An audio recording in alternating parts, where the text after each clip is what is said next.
Ini kami dengan segala keberadaan kami datang di hadapan Tuhan, memuji dan menyembah Tuhan. Dan biarlah Tuhan boleh ditinggikan, diagungkan melalui setiap pujian kami. Biarlah kami belajar menyembah Tuhan di dalam keadaan baik ataupun di dalam keadaan tidak baik. Dan hari ini kami akan mendengarkan kebenaran firman Tuhan. Kiranya Tuhan boleh berbicara kepada setiap kami. Tuhan boleh menguatkan, Tuhan boleh meneguhkan setiap kami di dalam perjalanan iman kami. Perjalanan iman yang tidak selalu cerah musimnya. Ada kegelapan yang begitu pekat. Mungkin beberapa kami sudah melewatinya. Ada kami yang belum, bahkan mungkin kami ketakutan dan berdoa janganlah kami melewati masa-masa gelap itu. Tapi biarlah di dalam segalanya Tuhan firman-Mu kembali boleh memegang hidup kami. Dan kami boleh terus di dalam anugerah Tuhan. Dan di dalam segala hal isi hati Tuhan boleh ada di hati kami Tuhan.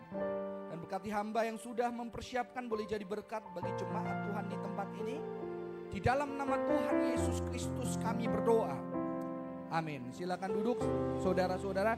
Shalom.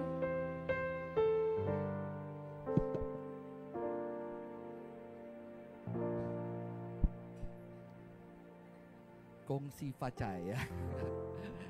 Saya dari kecil karena di Jawa itu tidak mengenal Sinja, cuma tahu Sinja.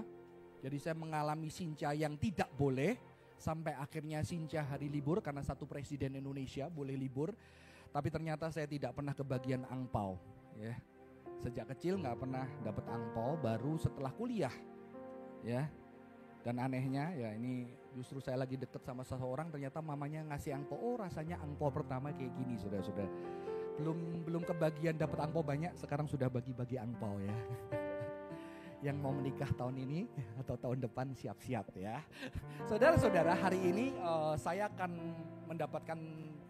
menyampaikan sebuah tema yang sebetulnya nggak cocok sama Sinja karena the absence of God, ketiadaan Tuhan.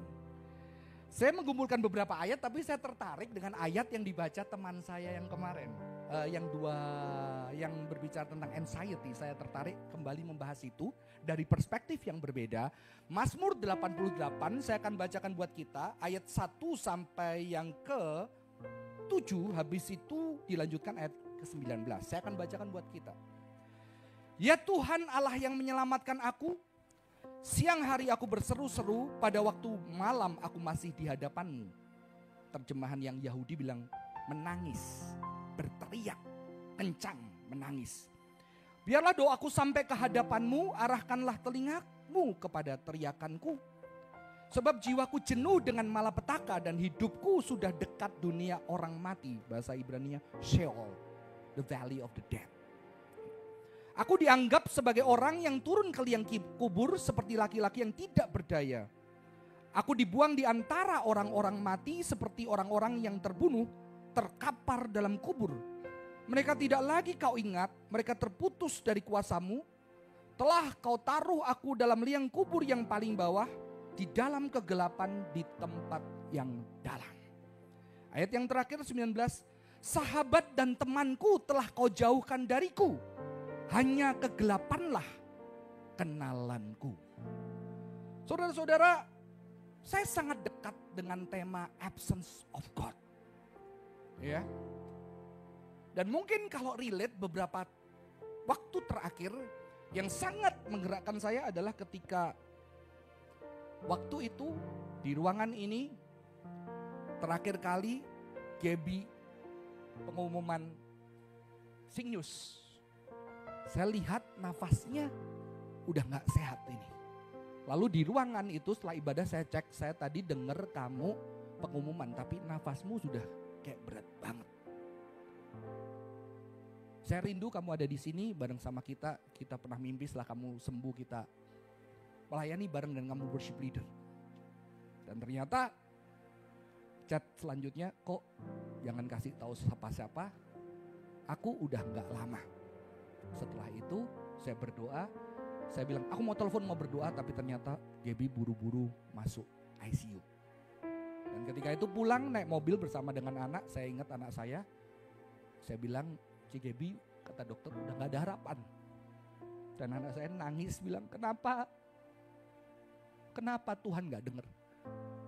Kenapa Tuhan gak sembuhkan? Kita sudah berdoa 2 tahun. Semua jalan sudah dibuka. Kenapa Tuhan gak dengar? Ini gak adil. Buat apa aku berdoa?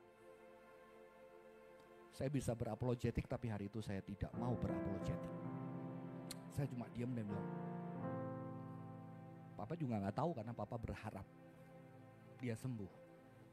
Saudara-saudara, teriakan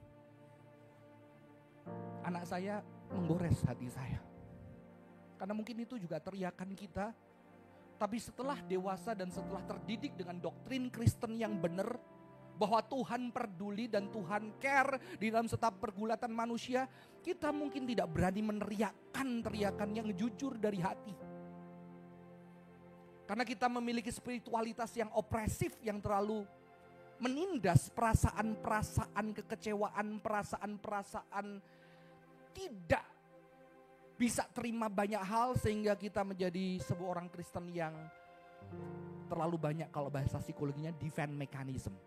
Defense mechanism itu hati gak bisa terima. Oh gak apa-apa, Tuhan punya rencana. Oh gak apa-apa, gue harus terima. Mungkin karena ada rencana yang depan, kita selalu mencoba untuk merasionalisasi, percaya, bahkan mungkin mengisi pikiran-pikiran kita dengan harapan yang I don't know apakah terjadi sama seperti kita. Dan saya tertarik, sebelum mempersiapkan ini saya post story, ada satu teman seorang worship leader dari gereja lain bilang ini.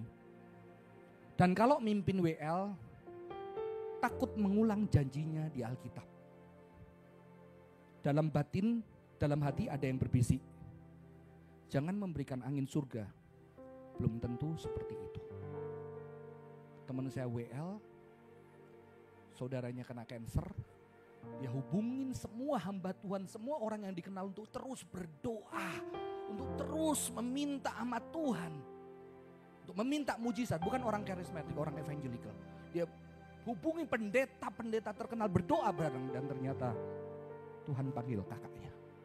Dan ketika melihat ini,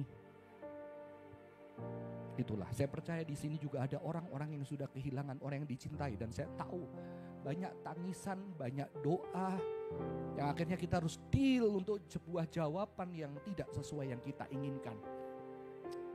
Saya tidak akan fokus apakah Tuhan ada tidak ada, tapi saya fokus absence of God ini di dalam perspektif lain. Dan mengingatkan saya ketika mempersiapkan topik ini, doa seorang yang sangat saleh bernama Mother Teresa.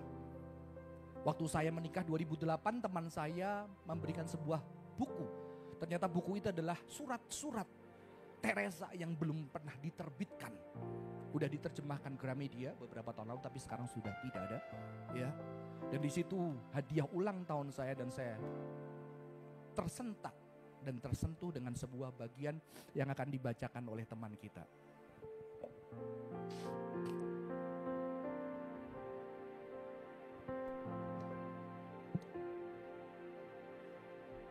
Do not think that my spiritual life is strewn with roses. That is the flower which I hardly ever find on my way. Quite the contrary, I have more often as my companion darkness. And when the night becomes very thick, and it seems to me as if I will end up in hell, then I simply offer myself to Jesus. If he wants me to go there, I am ready, but only under the condition that it really makes him happy. I need much grace, much of Christ's strength to persevere in trust, in that blind love which leads only to Jesus crucified. Sejak ini saya, ketika membaca ini saya disadarkan, iman kekristenan tidak hanya berbicara lu percaya Yesus masuk neraka, nggak masuk neraka, nggak percaya lu masuk neraka. Tapi ada orang-orang yang kehidupannya serasa di neraka. Orang yang saleh, orang yang kudus, orang yang luar biasa menjadi berkat di dunia. Tapi dia bilang, kalau Tuhan mau aku ke neraka, aku pergi ke sana. Dan di situ dia bilang, aku butuh kekuatan dari apa? dari Yesus yang tersalib, Yesus yang juga menderita. Ini mengubahkan hidup saya. Teks ini mengubahkan. Dan dia mengatakan kehidupan orang suci Anda pikir adalah seperti sesuatu yang indah, menjadi berkat, penuh kehadiran Tuhan. Tapi ternyata Teresa bilang, enggak, sebaliknya kayak di neraka. Setiap harinya kayak di neraka. Dan ayahnya aku akan berakhir di sana. Tapi di dalam segala hal, aku tetap datang sama Tuhan, serahin hidupku. Yang penting aku senengin Tuhan. Kalau Tuhan minta aku ke neraka, I will go there. Yang penting Tuhan senang. Saudara-saudara, ini ternyata setelah saya pelajari, banyak tokoh-tokoh pertapa-pertapa Kristen mengalami sebuah masa gelap, darkest night of the soul. Ada salah satunya kemarin sempat dikutip, Saint John of the Cross. Sebuah malam-malam yang bisa tahunan, bulanan, dia gak ngerasa Tuhan ada. Dia gak ngerasa Tuhan itu real di dalam hidupnya. Saudara-saudara, banyak orang-orang merasakan masa-masa itu. Masa-masa kegelapan yang begitu pekat.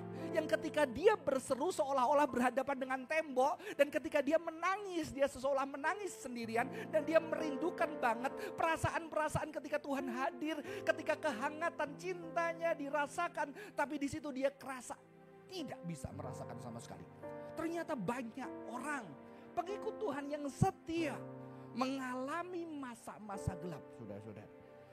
Saudara-saudara, saya akan lihatkan dari dictionary, absence itu selalu disandingkan dengan presence.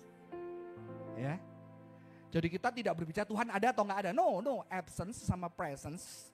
Mengapa?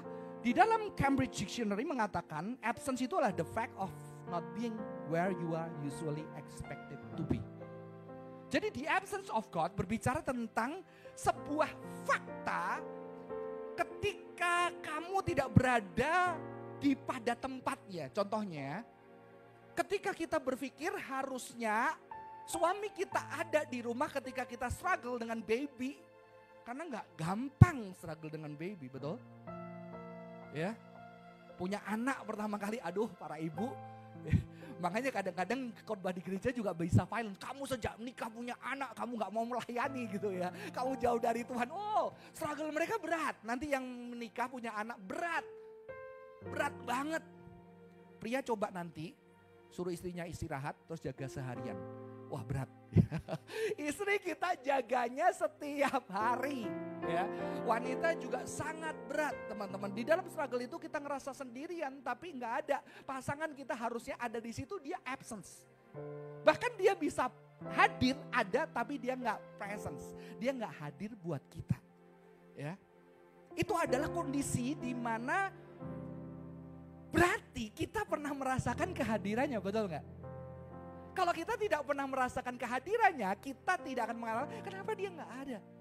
Maka banyak orang yang bertanya tentang keberadaan Tuhan, dia pernah dekat, dia pernah merasa Tuhan itu real, menjawab doa-doa dia. Saya ketemu banyak anak muda yang akhirnya berhenti berdoa. Karena ketika anjingnya meninggal dia berdoa untuk minta mujizat, nggak sembuh. Ada yang bahkan marah, kecewa karena apa? Ketika dia dibully sama temennya, dia berdoa, Tuhan tolong, ternyata pertolongan tidak hadir. Ketika dia dilecehkan orang, dia berteriak kepada Tuhan dan ternyata pertolongan tidak hadir. Di situ merasa Tuhan gak hadir buat saya. Tapi biasanya kepada orang-orang itu saya akan berkata, ya kamu marah, kamu kecewa, it's okay. Karena berarti dia sangat penting buat hidupmu. Dia sangat dekat. Dia sangat penting sehingga kamu bisa kecewa. Kalau enggak mungkin kamu kecewa. Karena kita bisa hanya kecewa kepada orang-orang yang dekat kepada kita. Berbalikan dengan absent, present adalah the fact that someone or something is in a place. Jadi ketika berbicara tentang absence of God, berbicara menurut dictionary ini adalah kita ada di dalam satu kondisi. Harusnya Tuhan ada, tapi kenapa Tuhan gak ada? Ya. Beberapa tahun lalu kita ngadain film, muter film tentang dari buku Les Trouble, aku lupa judulnya apa filmnya.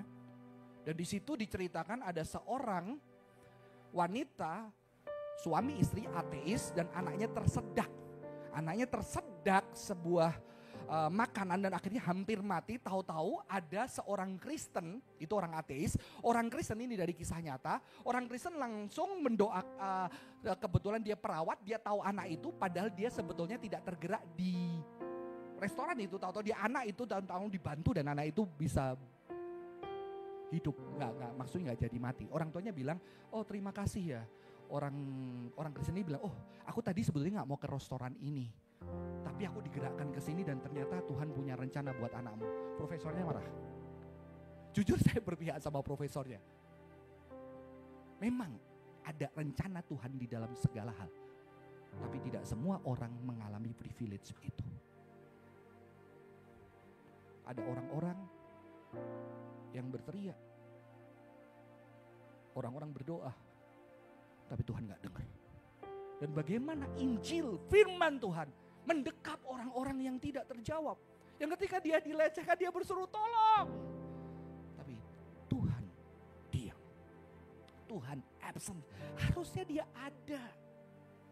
Saudara-saudara, absent ini saya maknai sebagai sebuah darkness. Ya. Karena ada seorang teolog yang mengatakan, what is darkness? Darkness is the absence of light. Kegelapan ada ketiadaan terang. Jadi kegelapan itu gak eksis, kegelapan itu gak ada. Kegelapan itu ada ketika terangnya pergi. Ya, maka saya melihat absent itu sebagai sebuah darkness.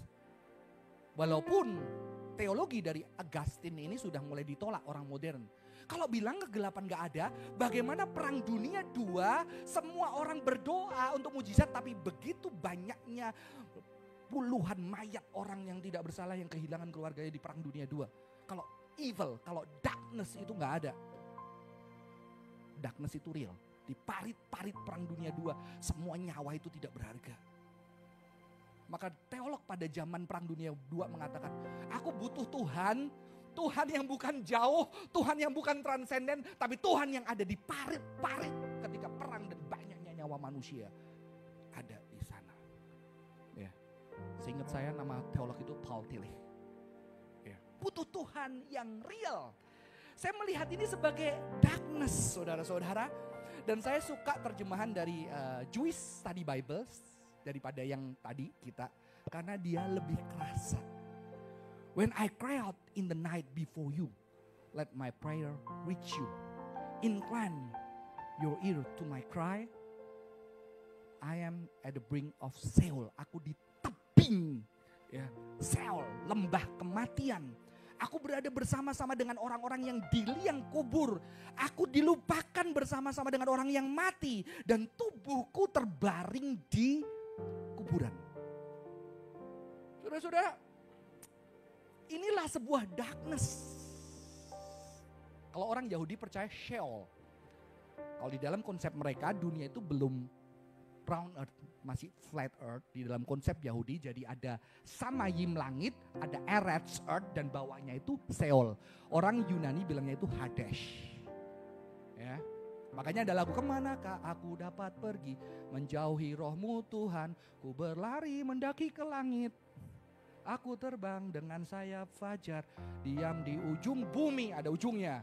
Namun tanganmu, sekalipun aku berjalan di dalam lembah kekelaman, itu Sheol, darkness, the valley of the dead. Tempat orang mati, saudara-saudara. Saudara-saudara, pemazmur ini ya dipercayai mungkin yang nulis adalah seseorang yang mengalami pembuangan ketika Israel dibuang pembuangan. Tapi di sini ketika kita melihat dia mengalami sebuah kegelapan. Kegelapan yang seperti neraka, seperti kematian, dekat, nggak ada kehidupan di sana. Dia mengalami absence of God. Saudara-saudara, sebuah kegelapan di tepian jurang kematian. Dan saya percaya mungkin ada orang-orang yang pernah mengalami, ada yang belum, ada yang mungkin jangan ya. Kita nggak usah cari-cari, tapi kita tahu saudara-saudara ini kenyataan di dalam spirituality. Spirituality tidak selalu hal yang baik, ada banyak hal yang tidak baik. Dan ternyata segala pengetahuan kita fail. Segala persiapan kita fail. Segala persiapan kita supaya tidak jatuh fail. Saudara-saudara, saya sudah pernah cerita Mama saya meninggal di bulan Januari. Sejak itu Januari itu menjadi trauma buat saya. Sejak itu saya berjanji sama Tuhan. Pokoknya kalau Desember harus pulang kampung. Karena saya masih dititipkan satu papa. Dan selama setiap tahun saya pulang Desember. Karena waktu itu saya tidak pulang sehingga saya harus kehilangan mama saya tanpa punya foto keluarga bersama dengan anak saya yang pertama. Dan di situ saya sudah mengalami absence of God. Karena bahkan saya bilang, Tuhan doa aja gak boleh. Ya, apalagi saya berat nama saudara-saudara. Nama saya itu di dalam Mandarin Xiaoshun artinya berbakti. Ya, berbakti dan saya berharap saya bisa ngerawat lah paling enggak orang tua saya. Tapi ternyata Tuhan gak kasih kesempatan. Saya dipanggil jadi hamba Tuhan, saya melayani. Saya hamba Tuhan yang juga tidak punya kendaraan sehingga jarang bisa menjenguk orang tua. Dan ketika ditelepon dia masuk ICU, belum masuk sudah ditelepon, baru berlutut mau doa ditelepon lagi udah gak ada. Di situ saya merasa, oke, Tuhan mungkin dengar orang lain tapi Tuhan gak dengar saya. Dan sejak itu saya memilih tidak mau berdoa lagi untuk diri saya. 8 tahun saya tidak pernah berdoa karena saya berpikir Tuhan lebih dengerin doa orang. Jadi kalau saya doa buat orang lain mengalami mujizat, saya senang. Tapi saya merasa Tuhan tidak dengar doa saya. Sampai saya cerita kemarin, disitulah awal pemulihan saya. Ketika saya datang sama Tuhan di dalam kegelapan. Dan disitu teriakan satu, mengapa engkau mengambil yang paling berharga di dalam hidupku. Tapi disitulah awal saya berjumpa Tuhan di dalam kegelapan, di dalam kediaman keheningan, di dalam ketidakterjawaban masalah kehidupan. Tapi setelah itu saya planning saudara-saudara. Setiap Desember pulang. Udah 9 tahun saudara-saudara saya pulang. Dan tahu-tahu ada undangan, udah kali ini harus khotbah di satu retreat sekolah di Medan. Dan saya udah iyakan dan saya bilang papa saya, Pak, aku udah pulang 9 tahun ini aku gak pulang. Karena 9 tahun papa saya tetap hidup gitu kan. Ternyata saudara-saudara saya udah bilang, saya udah pamit, aku kali ini gak pulang ya. Pagi saya angkat koper mau berangkat ke bandara, ada SMS. Papamu meninggal. Gak bisa nangis karena bingung. Langsung cari pengganti khotbah karena besok udah retreat. Puji Tuhan, teman kita Esra yang di GKY Bali bantuin saya. Sepanjang jalan saya gak bisa nangis. Saya jalan baru adik saya tiba dulu dan dia kirim foto. Dan saya merasa Tuhan bermain. Sudah di planning semua. Saudara-saudara, ketika engkau berhadapan dengan Tuhan, engkau berhadapan dengan satu pribadi yang engkau gak bisa genggam. Engkau gak bisa persiapkan. Di dalam kehidupan ini kita tidak pernah tahu. Makanya janji pernikahan sebagai ada kemungkinan sehat, susah, kaya, miskin, sampai maut memisahkan kita. Itu sangat luar biasa saudara-saudara. Saudara, inilah kondisi ketika kita merasa Tuhan tidak hadir buat kita. Mungkin kita tahu Tuhan hadir, Tuhan bisa ngelakuin mujizat. Mungkin tahu, pertanyaannya apakah Tuhan mau melakukan itu untukku? Saudara-saudara, saya langsung teringat ketika dikatakan dia ada di tepian jurang lembah maut. Saya keinget Gaby gambar ini. Waktu habis ngobrol sama saya, Gab, kalau berjuang sama Tuhan, lu nari. Jangan ngotot, jangan paksa. Tuhan gak bisa dipaksa, lu nari. Akhirnya Gaby semalam gambar lukisan ini. The Dancing with God at the Edge of the Cliff. Kan dia ngerasa besok gue bisa hidup, besoknya gue bisa mati saudara-saudara. Ya. Dan disitulah ternyata Gaby juga mengalami satu masa. Gak bisa ngerasain Tuhan. Gak bisa ngerasain Tuhan. Rasanya Tuhan gak ada. Saudara, dia berjuang luar biasa melalui herbal. Saya ingat sendiri retreat dia pengen ikut, dia ikut di bawah gak bisa naik tangga. Saya lihat papanya ngangkat dia 15 menit untuk naik mobil. Saya berdoa, Tuhan sembuhkan. Dan dia ngomong, aku ngerasa Tuhan gak ada. Dan di situ dia menciptakan sebuah lagu. diminta Mai menyanyikan lagu ini. Boleh diputarkan, Jos? Kita mau dengerin ya. Tuhan Yesus, di manakah Engkau? Hadirlah, hadirlah, jamahlah, pegang tanganku, beri damai di hatiku. Tuhan Yesus, Kau hadir di sini, di dalam hatiku. Jamahlah, pegang tanganku, beri damai di hatiku. Aku tak tahu kan apa yang terjadi di depan mataku.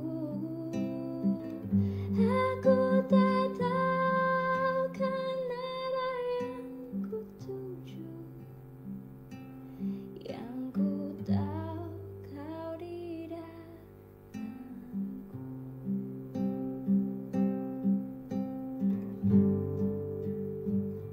Tuhan Yesus, Kau hadir di sini, di dalam hatiku. Oh, jamahlah, pegang tanganku, beri damai di hatiku. Aku tak tahu kan maksud yang Kau tuju di dalam hidupku. Aku tahu ku hanya manusia yang berserah kepadamu.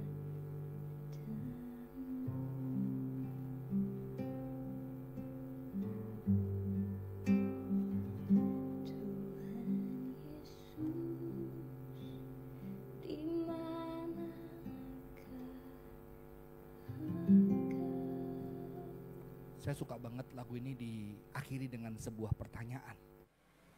Tuhan di mana? Saya rasa Gaby ngerti banget absence of God. Dan dia juga tahu banget presence of God. Karena itu bukan di dalam teologi pikiran kita. Dalam setiap hidup perjalanan penderitaan manusia. Saudara, sesuatu yang unik, Kejadian 1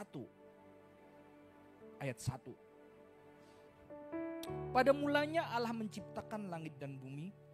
Bumi belum berbentuk dan kosong. Gelap gulita memenuhi samudra semesta dan roh Allah melayang-layang di atas permukaan air. Alkitab kita dimulai darkness, chaos di dalam bahasa Asia, chaotic. Di dalam sebuah kekacauan, di dalam sebuah kegelapan. Tuhan di sana. Ya. Di sini yang membuat saya mengerti firman Tuhan, Allah Tritunggal, firman-Nya, rohnya, Bapa ada di dalam penciptaan ketika ada chaos, ada kegelapan. Dan di saudara-saudara, saya tertarik dengan ayat ini. Because of your friends and neighbor shun me, my only friend is darkness. Jadi pemazmur tadi mengatakan, teman-temanku karena kamu ninggalin aku. Dan teman satu-satunya itu darkness, kegelapan, absence, ketiadaan Tuhan. Saya jadi tertarik mengaitkan ayat ini dengan Matius 27 ayat 46. Saudara, doa Bapa kami menjadi doa Yesus yang sangat diajarkan buat kita. Tapi ada doa lain saudara-saudara. Doa akhir Yesus ketika dia mengalami penderitaan yang paling dahsyat. Yang mungkin kita tidak boleh oleh para pemimpin gereja atau pemimpin rohani kita mengatakannya. Tapi Yesus mengatakan, Yesus dengan tangisan keras dia bertanya, Eli, Eli lama sabatani, Tuhan, Tuhan. Kenapa kau tinggalin aku? Doa. Manusia ketika menghadapi pergulatan yang paling dahsyat. Bahkan Tuhan yang menjadi manusia. Ketika menjadi manusia dia meneriakkan doa, Tuhan kenapa aku sendirian? Kenapa kegelapan Tuhan? Kenapa aku ditinggalin? Jangan-jangan ini adalah doa tersakral.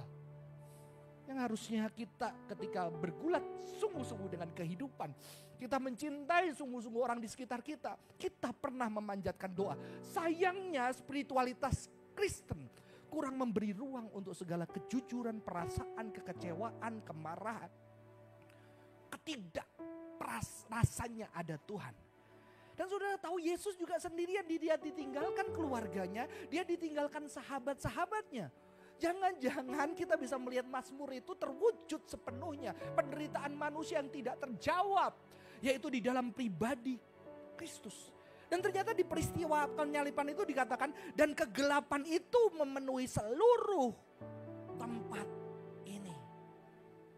Saudara-saudara, saya melihat apa? Justru di dalam kegelapan yang paling pekat, kegelapan yang paling dahsyat, terang Tuhan bercahaya secara luar biasa. Justru di dalam penderitaan yang paling dalam, kasih Tuhan dirasakan begitu luar biasa. Kita tidak cari-cari kegelapan. Kita tidak cari-cari masalah, tapi bukankah itu ada di dalam kehidupan kita?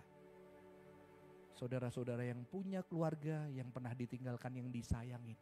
Berapa banyaknya harapan ketika kehilangan orang dicintai. Yang bahkan ketika ada orang tua kita atau saudara kita yang dipeti mati, kita masih berharap supaya ada kan peristiwa mati suri, dia mengetok peti itu dan paling gak bisa hidup lagi. Ada harapan-harapan itu di dalam orang yang berduka. Tapi justru di dalam kegelapan yang dalam, cinta terbesar Tuhan, terang itu bercahaya di dalam pribadi Yesus Kristus. Sayangnya kita kadang-kadang menghindar, bukan mencari-cari juga. Kita menghindar untuk melihat kegelapan. Dan bukankah Yesus juga mau hadir di dalam hati kita yang paling gelap? Yang kita sendiri tidak mau lihat, Tuhan mau ada di sana, memberikan terangnya di tengah kegelapan. Saudara-saudara, ada seorang pertapa lagi. Ini saya baca ketika saya masuk sekolah Alkitab 2003. Ditulis oleh seorang pertapa namanya Thomas Merton. Saya minta lagi Fani boleh bacakan buat saya.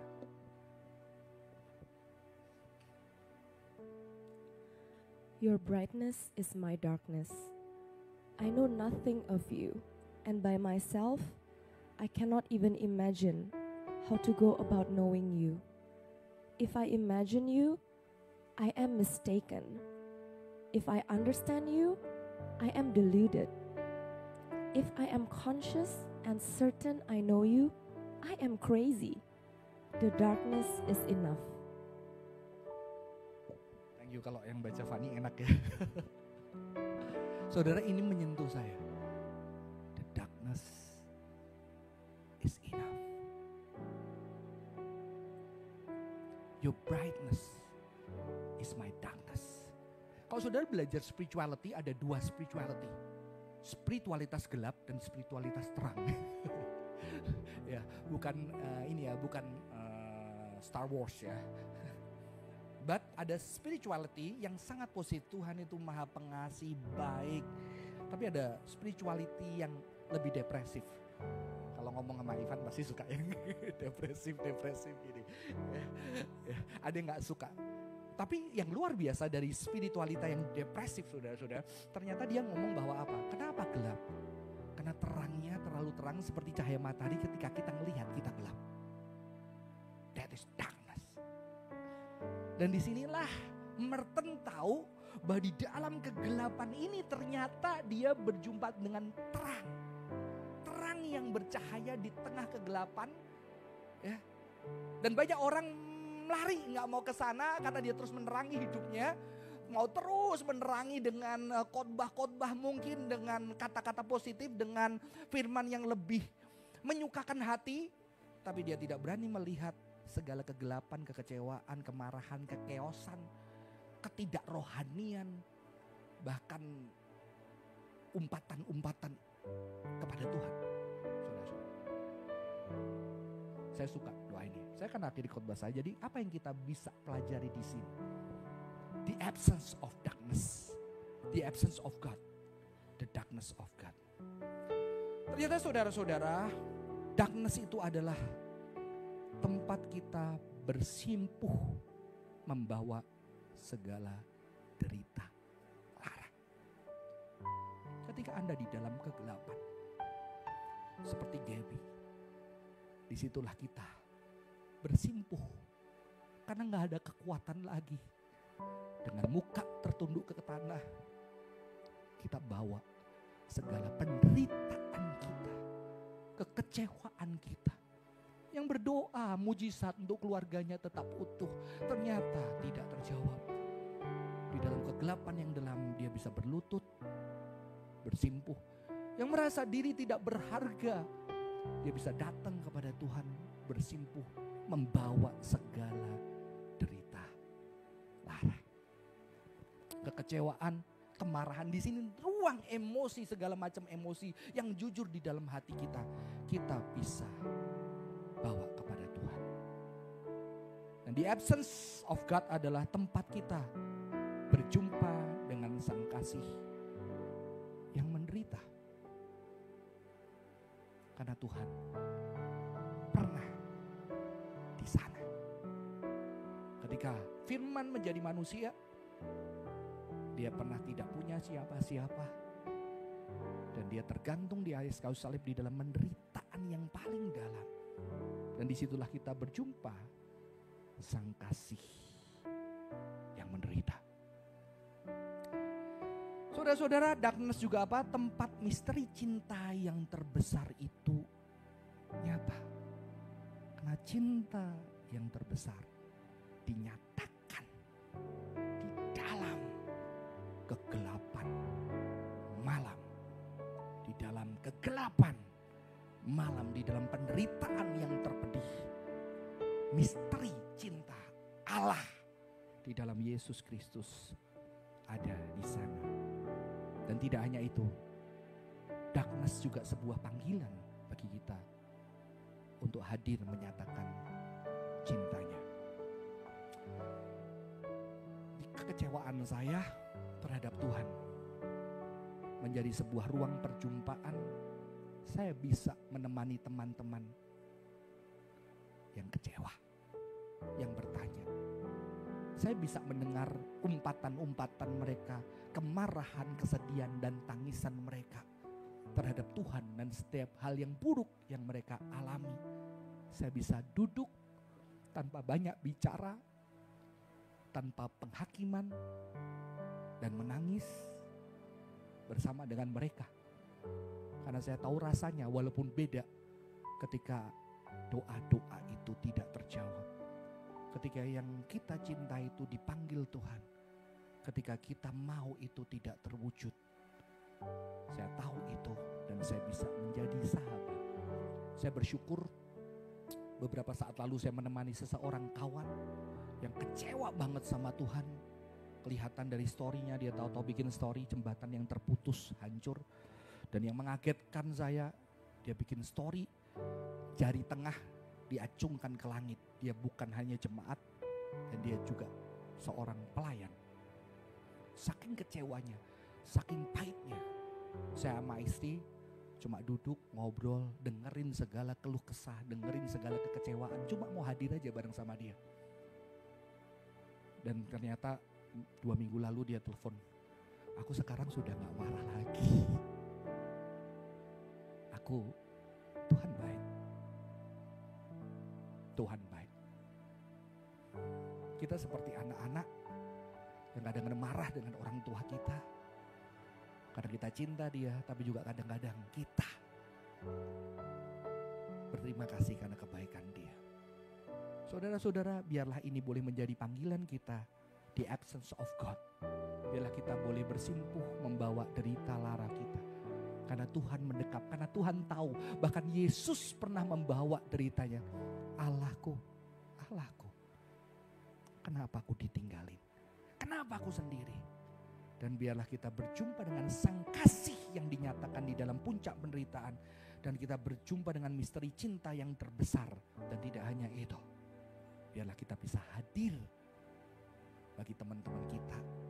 Bukan dengan ayat, bukan dengan positif-positif ala Kristen, bukan dengan harapan-harapan palsu, tapi dengan kehadiran tubuh Kristus yang bisa ada setiap orang di dalam pergunaannya. Semoga ini memberkati. Saya akan ajak kita menyanyikan lagu yang dinyanyikan waktu tadi saat teduh. Saya minta teman-teman boleh bantu saya.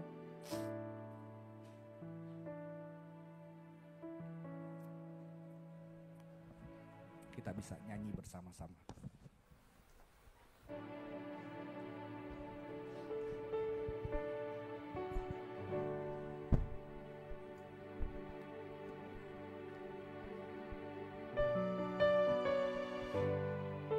Mari kita resapi kata-kata ini.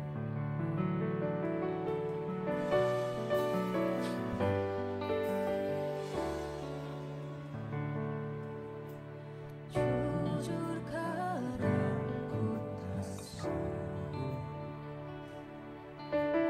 hadapi semua bebanku, menantikan jawaban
Mari kita tundukkan kepala di dalam doa.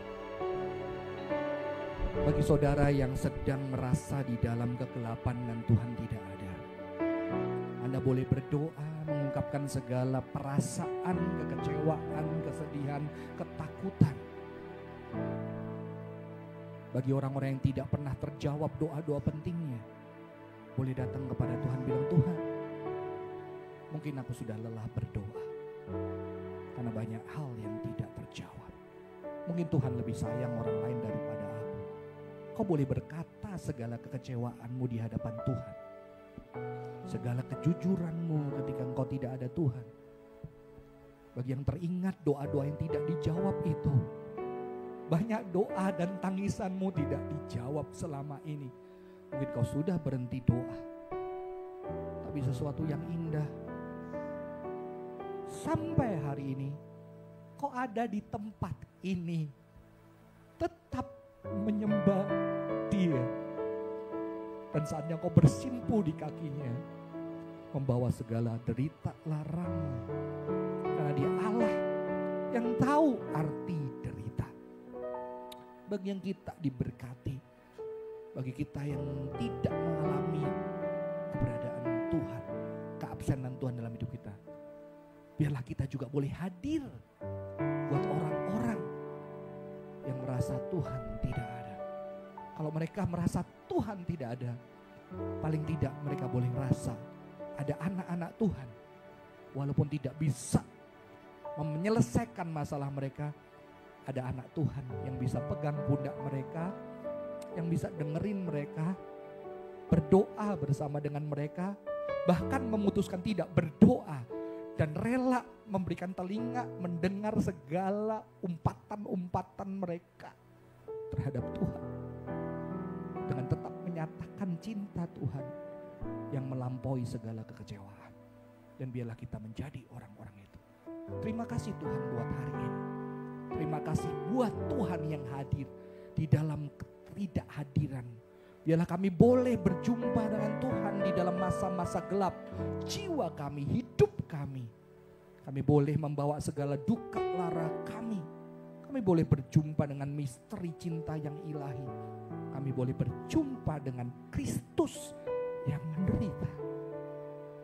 Tapi lebih dari itu, kami boleh hadir bersama dengan orang-orang yang menderita, untuk terus menyatakan cinta-Mu yang tidak pernah mati di dalam penderitaan. Cinta-Mu yang semakin nyata bercahaya di tengah penderitaan. Cinta-Mu yang tetap terang di tengah kegelapan malam-malam pekat yang tanpa cahaya. Dan biarlah kami boleh Tuhan pakai. Terima kasih Tuhan, di dalam